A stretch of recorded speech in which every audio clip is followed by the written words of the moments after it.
यता आउनु न यिनीहरू टिप्नु न आउनु न आउनु न टिप्नु न मैले टिपेँ त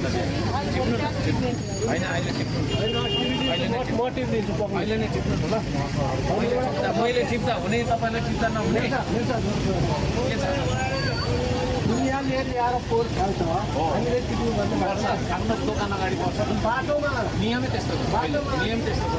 नियमै त हो त्यो त खाल्छ त नि त्यो त टिप्नु पऱ्यो नि त अरूले खाल्छ होइन मैले त टिपिरहेको छु मैले सहरभरि टिप्छु तपाईँको दोकान अगाडि टिप्नु पर्दैन अनि टिपेर बोरामा सुमाएर हेर्नुहोस् होइन होइन तपाईँले अझै पनि टिप्नुपर्छ यिनीहरू पनि टिप्नुपर्छ टिप्नु होइन भने म फेरि अहिले फाइन अहिले नै काट्नु फाइन त हो होइन काट्नु लगाइदिउँ त दुनियाँभरको मान्छेहरू त्यो त हामीले गर्नुपर्छ नि त दुनियाँ हिँड्छ त त्यो त हाम्रो धरान हो नि त मैले अघि भने त दुनियाँले के गर्छ नि